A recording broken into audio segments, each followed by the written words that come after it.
Hello everyone, আসসালামু আলাইকুম। এই তো প্রতিদিনের মতন চলে আসলাম আরও একটি নতুন ভিডিও নিয়ে। আশা করি সবাই ভালো আছেন, আমিও ভালো আছি।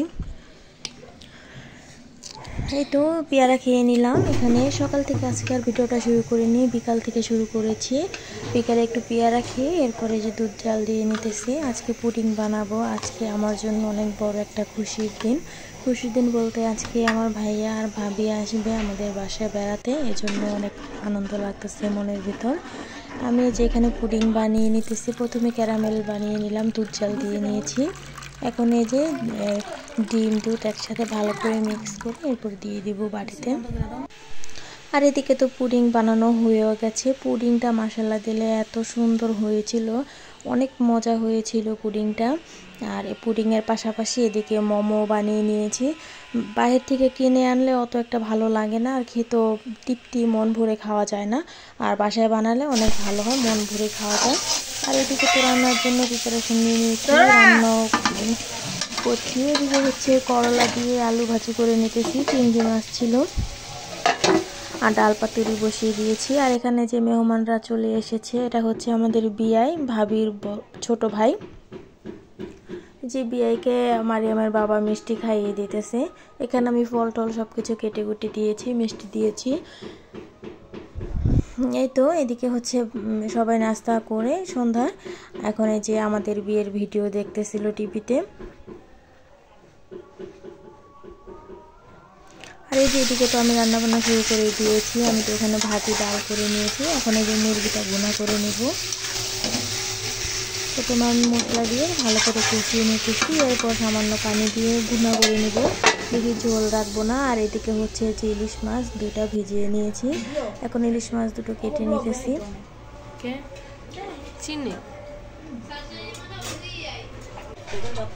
আর এই যে এদিকে হচ্ছে ইলিশ মাছ ভাজি হয়ে গেছে, এখন বেরেস্তা করে তারপরে মরিচ ভেজে এখন উপর দিয়ে দিলাম।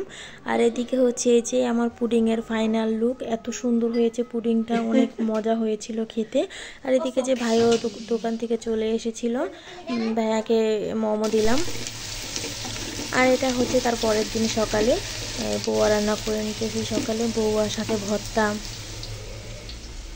এই যে এখানে চাল, 2 পদের ডাল আর আলু এখন এই যে ভালো করে ধুয়ে এই যে তেলের মধ্যে দিয়ে দেবো। মশলা আমি ভালো করে কষিয়ে নিয়েছি। এখানে তো আর হলুদ থাকি মরিচ থাকি দিইনি, এখানে আদা বাটা দিয়েছি সামান্য পরিমাণে। আর হচ্ছে পেঁয়াজ কুচি, রসুন কুচি ভালোভাবে তেলে ভেজে নিয়েছি। আর এদিকে হচ্ছে চাপা শুটকি ভর্তা করে নেব লাল মরিচি দিয়ে।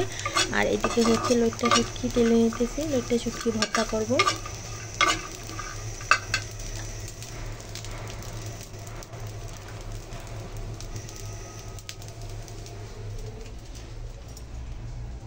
এই তো সকালে তো বউয়া ভর্তা সবাই খেয়ে নেবে। আর এদিকে হচ্ছে যে রোস্ট ভাজতেছিলাম। দুপুরে তো গ্যাস চলে যায়, এই জন্য তাড়াতাড়ি করতে হয়। এদিকে যে সবাই খেয়ে খেতেছে, আর আমি এদিকে রোস্টটা রান্না করে নিতেছি। আমি বউয়া খেয়ে নিয়েছি সবার সাথে, কিন্তু আমি একটু তাড়াতাড়ি করে খেয়েছি যাতে একটু তাড়াতাড়ি রান্নাটা করে ফেলতে পারি, যেহেতু গ্যাস থাকে না এই জন্য। এদিকে তো এই যে রোস্টের সব কিছু দিয়ে এখন এই যে পরিমাণ মতন পানি দিয়ে দিয়েছি, এরপর একটু দুধ দিয়ে দেব। আমি রোস্ট পুরো সাদা সাদা করে নিই, আমার কাছে ভালো লাগে না দেখতে, আর খেতেও জানি কেমন মিঠা মিঠা লাগে। এই জন্য আমি একটু হলুদ ফাঁকি মরিচ ফাঁকি দিয়েছিলাম রোস্টের মধ্যে, দেখতেও ভালো হয়েছে আর খেতেও খুব মজা হয়েছিল। এই তো এখানে তো আমার রোস্ট রান্না হয়ে গেছে, আমি উপর দিয়ে পেঁয়াজ বেরেস্তা দিয়ে দিয়েছি বেশি করে। আর এদিকে হচ্ছে ডিম সিদ্ধ করাও হয়ে গেছে, ডিমের কোরমা বানাবো। আর এখানে হচ্ছে বড় একটা আইড় মাছ পাঠিয়েছে আমার শ্বশুর। আর এখানে লাল শাক ছিল, লাল শাক আর আইড় মাছ আজকে রান্না করব না, এভাবে অনেক পদ হয়ে গেছে এই জন্য, আর গ্যাসও থাকে না। আর এদিকে তো ওই যে ডিমের কোরমাটা হয়ে গেছে, ডিমের কোরমাটা খেতেও খুব মজা হয়েছিল। আর এই তো এই যে রান্না করতে করতে মায়ের বাবা আবার আমাদের সবার জন্য ওয়াফেল পাঠিয়েছে, এখন আমরা সবাই মিলে ওয়াফেল খাবো। এখানে 5টা ওয়াফেল পাঠিয়েছে, 5 রকমের স্বাদ। একটা ফলের ছিল, ওটা খেতে এই যে এটা একদমই ভালো লাগেনি, স্ট্রবেরির আর কলার, এটা আমার কাছে একটু ভালো লাগেনি। আর সবগুলো মোটামুটি ভালোই ছিল খেতে। আর এই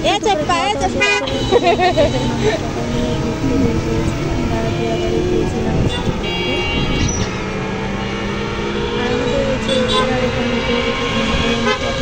আর আমাদের দিয়াবাড়ি ছাড়া আর কোথাও যাবো বাহিরে আর ভালোই লাগে দিয়াবাড়ি। আর এদিকে হচ্ছে প্রচুর পরিমাণে রেস্টুরেন্ট আছে, তো রেস্টুরেন্ট ঘোরার জায়গা থেকে আমরা ঘুরেছি অনেক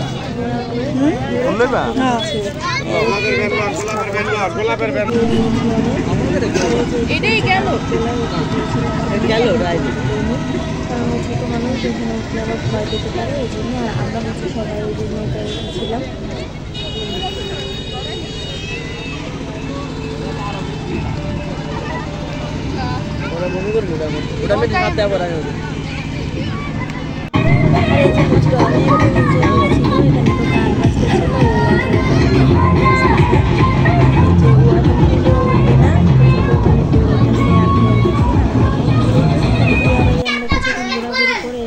রেস্টুরেন্টে চলে গেলাম, আর এই রেস্টুরেন্টটা খুবই সুন্দর ছিল, তাই প্রথমে খেয়েছি রেস্টুরেন্টটা।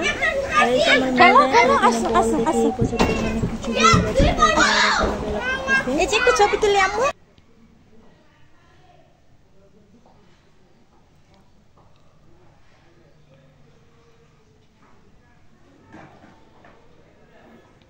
আর এই যে বাইরের স্পেসটা খুবই সুন্দর, রেস্টুরেন্ট আমাদের কাছে খুবই ভালো লেগেছিল, আর খাবার দাবারও রিজনেবল প্রাইসে ছিল। আর এই যে এখানে এখন আমি একটু পুরো রেস্টুরেন্টের একটু ভিডিও করে নিয়েছিলাম। এখানে 2 তলা ছিল, আমরা নিচের তলায় বসেছি। আর এদিকে হচ্ছে যে খাবার চলে এসেছে, এখন সবাই মিলে খেয়ে নেব।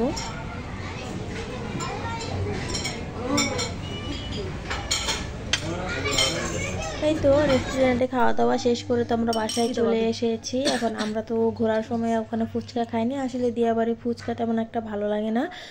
ওই যে খালপাড়ের এদিকে ফুচকাগুলো অনেক মজা হয়, এই জন্য আমরা আর ওখানকার দিয়াবাড়ির ফুচকা খাইনি, বাসায় এসেছি। তারপর মারিয়ামের বাবা আমাদের জন্য খালপাড় থেকে ফুচকা কিনে তারপর পাঠিয়েছে। তো এখন সবাই মিলে খেয়ে নেব। আল্লাহ হাফেজ।